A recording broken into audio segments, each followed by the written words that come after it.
اعوذ باللہ من الشیطان الرجیم، بسم اللہ الرحمن الرحیم۔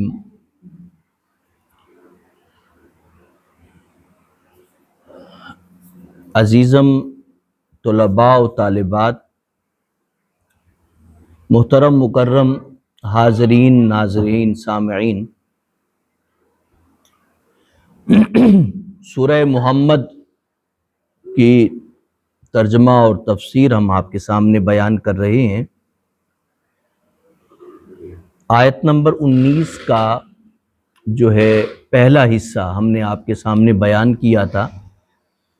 آیت نمبر 19 کا پہلا حصہ جو ہے وہ ہم نے آپ کے سامنے رکھا اور آپ کے سامنے بیان کیا، اور اس میں یہ بات تھی کہ علم جو ہے وہ عمل سے برتر ہے اور علم جو ہے وہ عمل سے پہلے ہے، یعنی پہلے علم ہے اور پھر اس کے بعد جو ہے وہ عمل ہے۔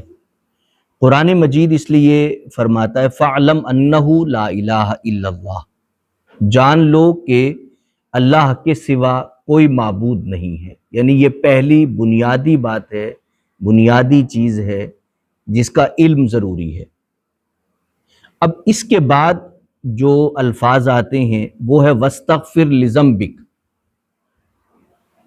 استغفار کیجئے اے نبی مکرم سرور عالم صلی اللہ علیہ وسلم، لذنبک اپنے ذنب کے لیے۔ اب یہاں پر آپ دیکھیں کہ تراجم میں جو آتا ہے وہ آتی ہے، لفظ ترجمہ جو کیا جاتا ہے وہ خطا کا کیا جاتا ہے۔ اب اگر دیکھا جائے جو عقیدے کی نقطہ نظر سے ہے، اس میں ہم اس حقیقت کو جیسے جیسے آپ کے سامنے بیان کریں گے واضح ہوگا۔ بنیادی عقیدہ یہ ہے کہ نبی جو ہے معصوم عن الخطا ہوتا ہے، یعنی اس سے غلطی کا امکان نہیں ہوتا، خطا کا امکان نہیں ہوتا۔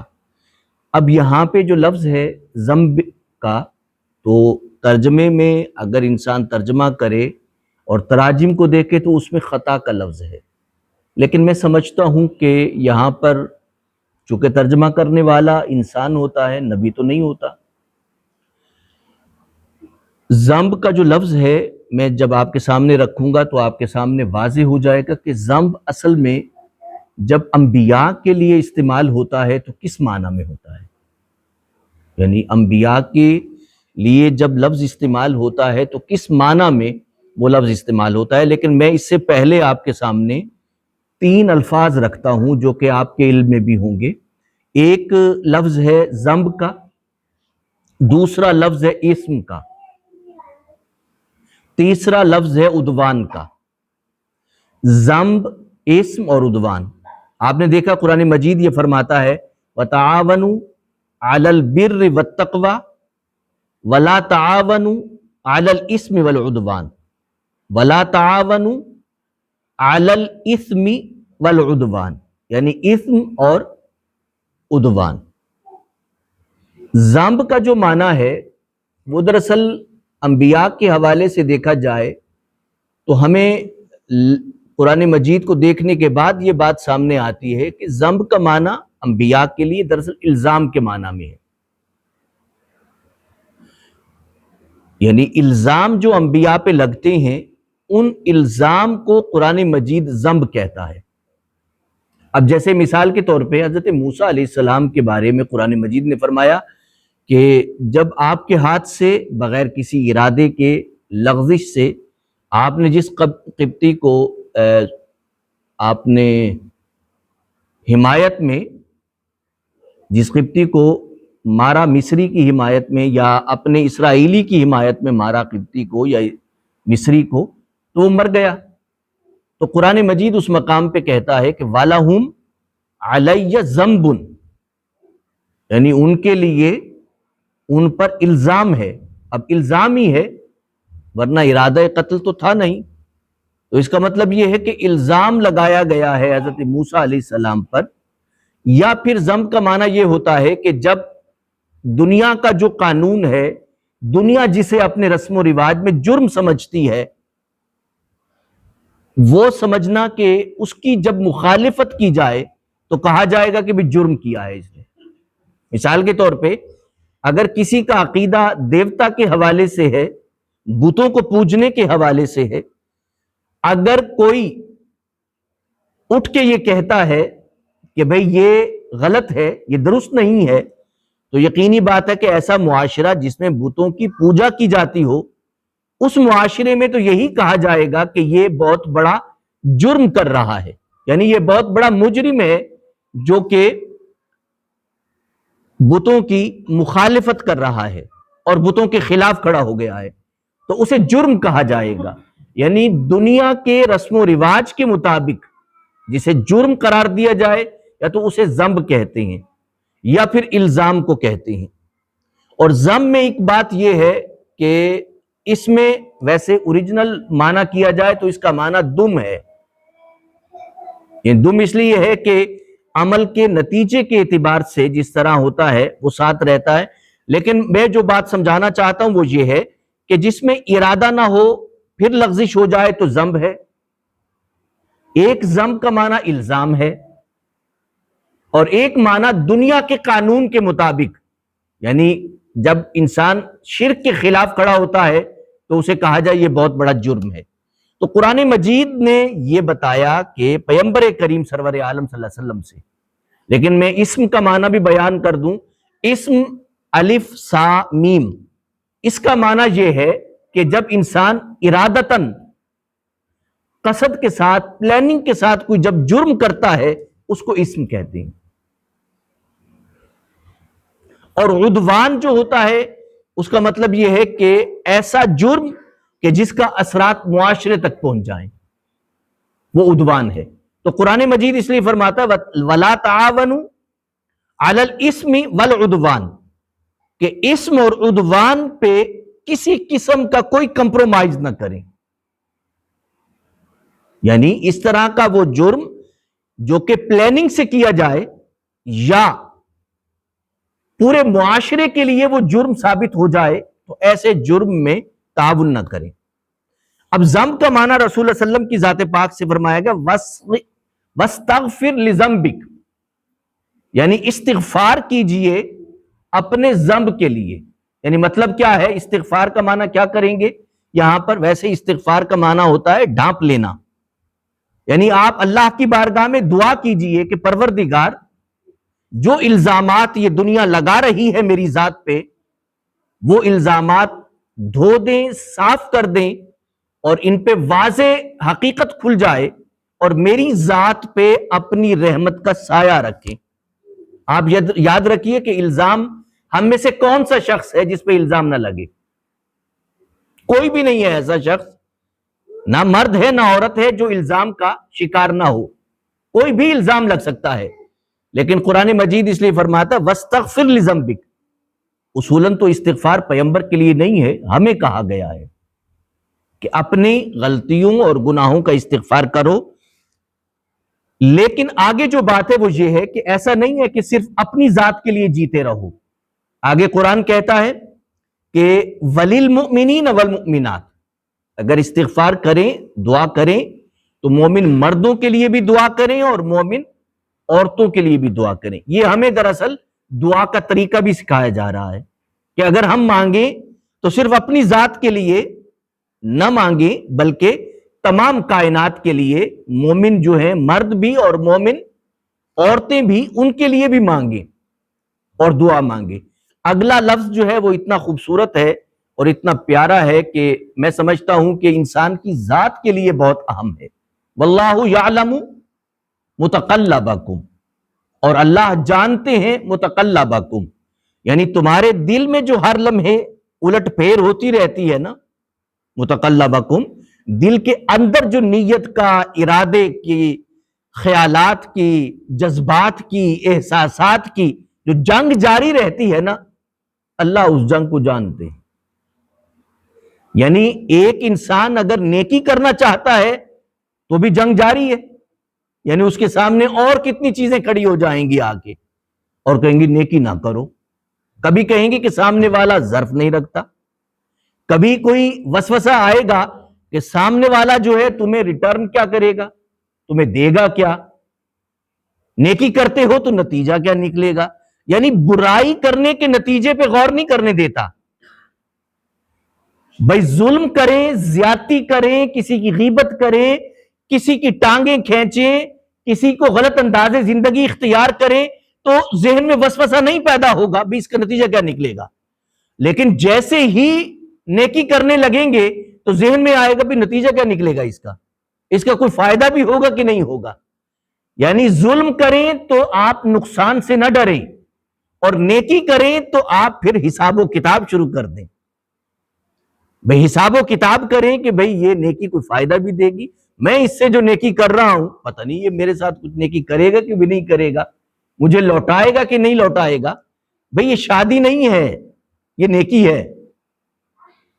یہ شادی نہیں ہے کہ آپ کہیں جی میں نے 500 دیا تھا تو آپ نے 600 کیوں نہیں دیا. یہ نہیں ہے، یہ شادی شودی نہیں ہے، یہ نیکی ہے. نیکی میں قرآن کہتا ہے کہ دل کی الٹ پھیر ہمیشہ جاری رہے گی. آپ کسی لمحے بھی اپنے دل کی مقابلے میں آنے والے خیالات سے کبھی نہیں بچ سکتے. اللہ فرماتے ہیں جو دل میں الٹ پھیر ہے نا، اس کے مطابق ہی تمہارے ٹھکانے کا فیصلہ ہوگا. واللہ یعلم متقلبکم ومثواکم. جو دل میں الٹ پھیر ہے نا، آپ کس سے مقابلہ کر رہے ہیں، کون سامنے کھڑا ہے آپ کے، آپ دل کو کس طرف لے کے جا رہے ہیں، اپنے جذبات کو، احساسات کو، نیتوں کو، ارادوں کا راستہ کس طرف چل پڑا ہے. جس طرف چل پڑا ہے وہی منزل ہے. آپ ومثواکم، وہی تمہارا ٹھکانہ ہے. واللہ یعلم متقلبکم ومثواکم. اور اللہ جانتے ہیں تمہارے دلوں کے اندر الٹ پھیر کو، اور اللہ جانتے ہیں پھر الٹ پھیر کے بعد جو نتیجہ نکلے گا اسے بھی پروردگار پھر جانتے ہیں. آگے دیکھیے قرآن مجید، جو میں نے عرض کیا کہ آج کی جو آیات پاک ہے مجھے ایسے لگا کہ جیسے بالکل ہی ہمارے معاشرے میں یا ہماری زندگی میں جیسے فیس کرتا ہے. ابھی جن بچوں کی عمر چھوٹی ہے انہیں نہیں پتا، جیسے جیسے انسان بڑا ہوتا ہے اسے اندازہ ہوتا ہے کہ فیس وہ کیا کیا کر رہا ہے. اسی طرح بچی کو نہیں پتا ہوتا، چھوٹی بچی کو، لیکن جیسے جیسے بچیاں بڑی ہوتی ہیں، شادی ہوتی ہے، تو ان کو پتا چلتا ہے کہ زندگی جو ہے وہ کس بھاؤ چلتی ہے یا کس راہ پہ چلتی ہے اور کیسے چلتی ہے. پہلے تو بہت خوبصورت زندگی ہوتی ہے، انسان کہتا ہے بہت پیاری زندگی ہے انسان کی، لیکن ایسا ہوتا نہیں ہے، مشکلات آتی ہیں. قرآن مجید اس حوالے سے دیکھیے فرماتا ہے وَيَقُولُ الَّذِينَ آمَنُوا لَوْلَا نُزِّلَتْ سُورَةٌ. اور کہتے ہیں وہ لوگ جو ایمان لے آئے ہیں، وہ کہتے ہیں لولا نزلت سورہ، آخر سورت کیوں نہیں نازل کی جاتی. یعنی قرآن کے اترنے کے وہ منتظر رہتے تھے کہ کوئی نہ کوئی اچھی بات ملے گی، کوئی رہنمائی ملے گی، کوئی رہنمائی پہ چلنے کا موقع ملے گا. قرآن کہتا ہے کہ صاحبان ایمان منتظر رہتے تھے. فَإِذَا أُنزِلَتْ سُورَةٌ مُحْكَمَةٌ. اب صورتحال مومن تو منتظر رہے، اور آپ کو پتا ہے نا کہ جب آواز مل جائے تو پھر یہ بھی نہیں پتا چلتا کہ خالص ہے کہ خالص نہیں ہے، دونوں کی آواز مل جاتی ہے. پھر قرآن کہتا ہے جب تک ایک آیت پاک نازل نہیں ہوئی اس وقت تک سارے کے سارے دعوے کر رہے تھے. صاحبان ایمان بڑے کم دعویٰ کرتے تھے، لیکن کچھ لوگ بہت دعوے کرتے تھے. اسی یہ کر دیں گے، اسی او کر دیں. ہم نے وہ پلٹ کے رکھ دینا ہے. ایک دفعہ آپ ہمیں کہیں اپنی زبان سے، ہم پلٹ کے رکھ دیں گے سب کچھ. قرآن کہتا ہے جب تک قتال کا حکم نہیں آیا تھا تو بہت سے لوگ یہ کہتے تھے کہ ہم یوں کر دیں گے، ویسے کر دیں گے. اور قتال جو ہے آپ کو پتا ہے زندگی کا سب سے مشکل کام ہے. اور اس وقت چونکہ کوئی خاص آرمی تو ہوتی نہیں تھی، ہر فرد کو کرنا پڑتا تھا قتال کھڑے ہو کر.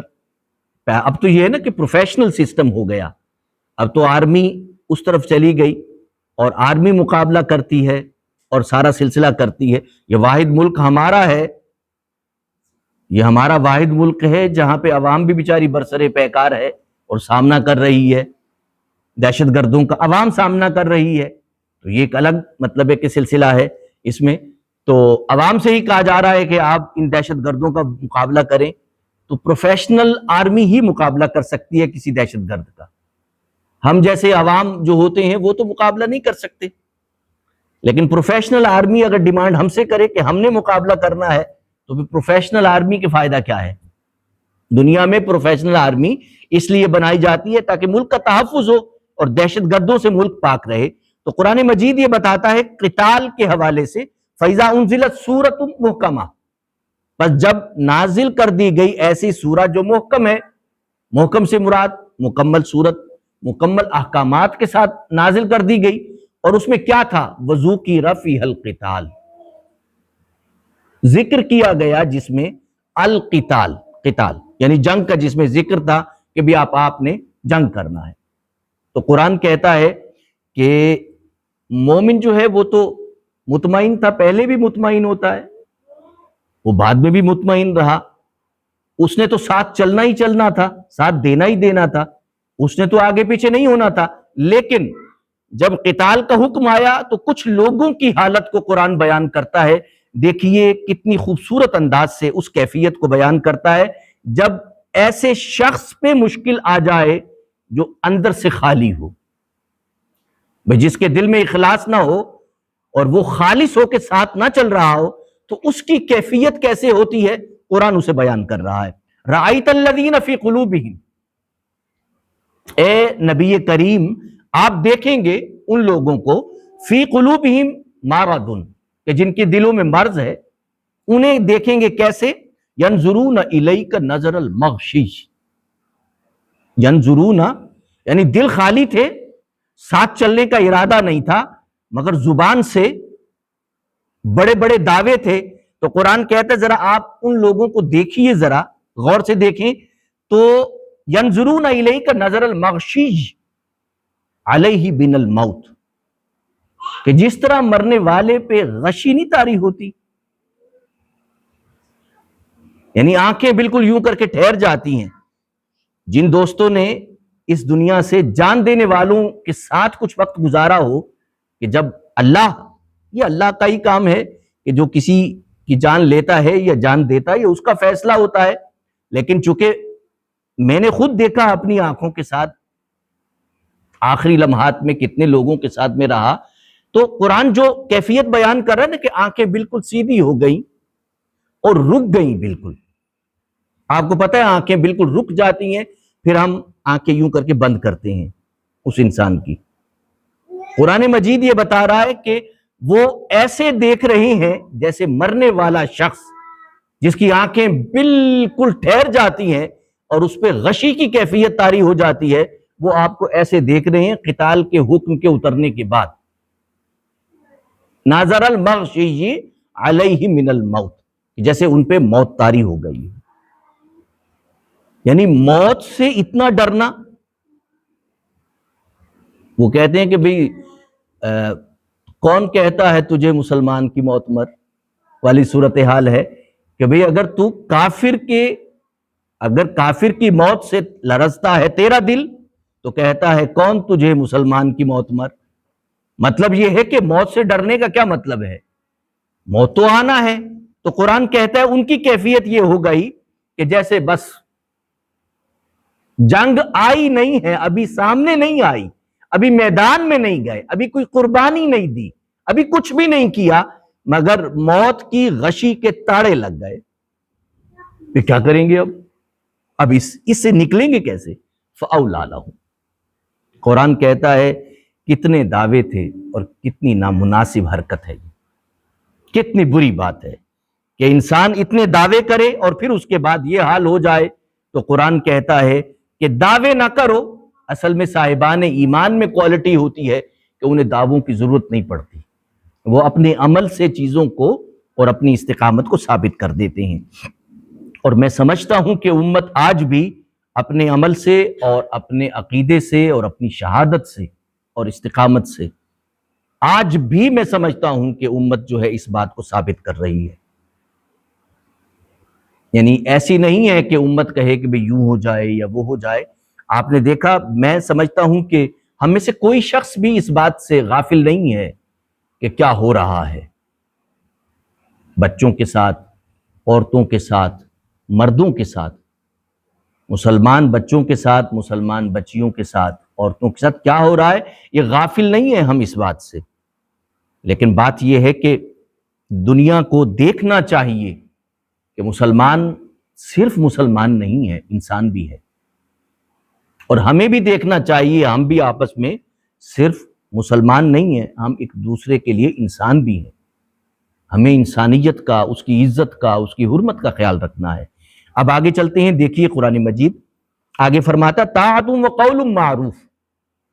اب وہی بات کی جا رہی ہے، مسلمان بھی یہ جملہ کہتے تھے اور منافقین بھی یہی جملہ کہتے تھے، کیا کہ یا رسول اللہ ہم تو سراپا اطاعت ہیں، بس آپ زبان سے لفظ نکالیں تو بس، اور اس میں کوئی شک نہیں ہے، اس بات میں کوئی شک نہیں ہے کہ رسول اللہ صلی اللہ علیہ وسلم نے جہاں پہ آپ نے زبان سے ایک لفظ نکالا صحابہ نے اپنی جانیں قربان کر دی۔ آپ صحابہ کی تاریخ کو پڑھ کے دیکھیں تو حیرت میں انسان ڈوب جاتا ہے کہ جس صحابی کے پاس پہننے کو پورا لباس نہیں ہے، اوڑھنے کو کپڑا نہیں ہے، اور لڑنے کے لیے تلوار نہیں ہے، تو بھی غزوہ بدر میں وہ وہاں جا کے کھڑا ہے۔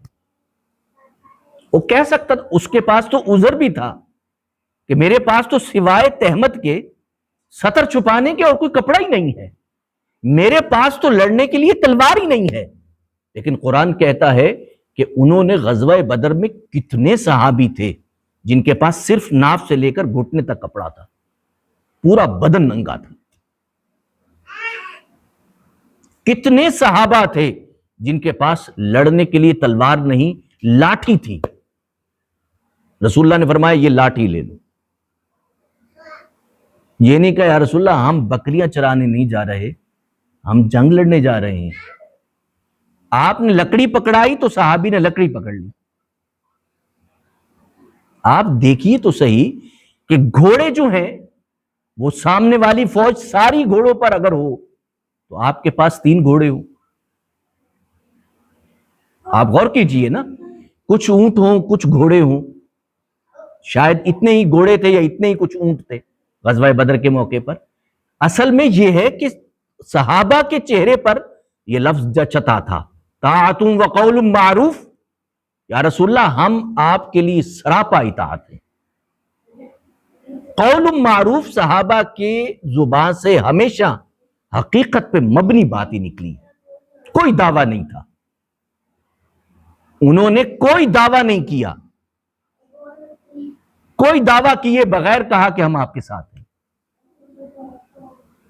تو قرآن مجید اس لیے فرماتا ہے کہ یہ لفظ جچتے تھے صحابہ کی زبان پر، لیکن ان الفاظ کو کہنے والے کچھ اور لوگ بھی تھے جن کی زبان پہ جچتے نہیں تھے۔ بھئی جو الفاظ جب کسی انسان کی زبان پہ جچے نہیں اسے کہنے نہیں چاہیے۔ بھئی مثال کے طور پہ کچھ الفاظ ایسے ہوتے ہیں جو باپ کی زبان پہ جچتے ہیں، اولاد کی زبان پہ نہیں جچتے۔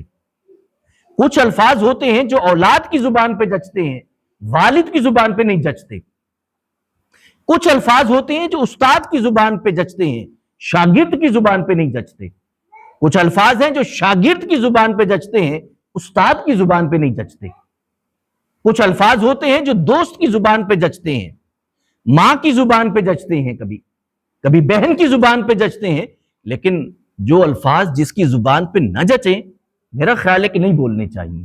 قرآن مجید اس لیے فرما رہا ہے طاعت و قول معروف، بات جب بھی کرو جچی تلی کرو، ناپ تول کے کرو، معیار کے ساتھ کرو، اپنے مرتبے اور رتبے کے مطابق کرو، اسے ہٹ کے نہ کرو، دعویٰ نہ کرو، بلکہ آپ ثابت کر کے دکھاؤ۔ آگے قرآن مجید کیا فرماتا ہے؟ فَإِذَا عَزَمَ الْأَمْرُ، قرآن کہتا ہے سادہ سی بات ہے کہ جب آپ یہ بات کہہ دیں تو اس کے بعد ایک لفظ ہوتا ہے کہ میں نے عزم کیا ہے، اس میں ہوتا ہے میں نے عزم کیا کہ اس کام کا۔ ایک عربی میں لفظ آتا ہے جس میں فاعل عزمہ کا الامر ہی بن رہا ہے، یعنی پھر انسان عزم نہیں کر رہا، اس معاملے نے پختہ ارادہ کر لیا ہے۔ اب یہ جملہ اردو میں تو نہیں بولا جاتا لیکن عربی میں بولا جاتا ہے عزم الامر، مطلب یہ ہے کہ وہ معاملہ اتنا پختہ ہو چکا ہے کہ اب اس راہ سے ہٹنا ممکن نہیں ہے۔ جیسے انسان کہتا ہے کہ میں نے تو اپنی ایک قول دینے والا جب شخص بات کرتا ہے وہ کہتا ہے میں نے بات کر دی ہے، اب جو مرضی ہو جائے میں اپنی بات سے نہیں پھر سکتا۔ اس کا یہ مطلب نہیں ہے کہ میں سمجھوں کہ میری عزت زیادہ نہیں، بلکہ میری زبان ایک باوقار زبان ہے اور میں نے بات کی ہے، اپنی بات میں مجھے قائم رہنا ہے۔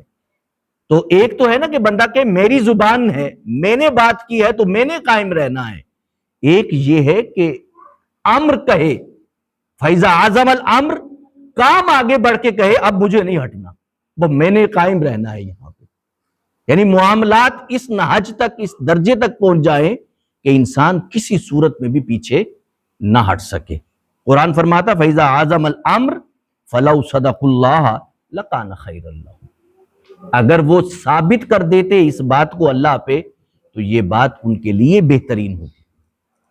بات یہ ہے کہ مسلمانوں نے تو ثابت کر دیا، لیکن جنہوں نے دعویٰ کیا تھا، طاعت کہا تھا ہم سراپا اطاعت ہیں، وہ جیسے ہوتا ہے میں صدقے تھی وہاں والی صورتحال ہوتی ہے، میں صدقے جاؤں آپ کے، تو صدقے جاؤں جب یہ کہا ہے آپ نے تو فلو صدق اللہ لکان خیر اللہ، یہ جب آپ نے کہا تھا اگر آپ اسے اللہ کے سامنے سچ ثابت کر دیتے تو اللہ کے لیے کیا تھا، اللہ کو ضرورت ہی کیا ہے، لیکن آپ کے لیے بہتر ہوتا، لکان خیر اللہ، اور ضرور تمہارے لیے بہتر ہوتا۔ اب منافقین کی ایک بات آگے میں ترجمہ کرتا ہوں، پھر انشاءاللہ اسے اگلی بار بیان کریں گے۔ فَهَلْ عَصَيْتُمْ، قریب ہے کہ تم، حل اگر کے معنی میں، یا یوں سمجھیے کہ کیا سوال بھی معنی ہوتا ہے۔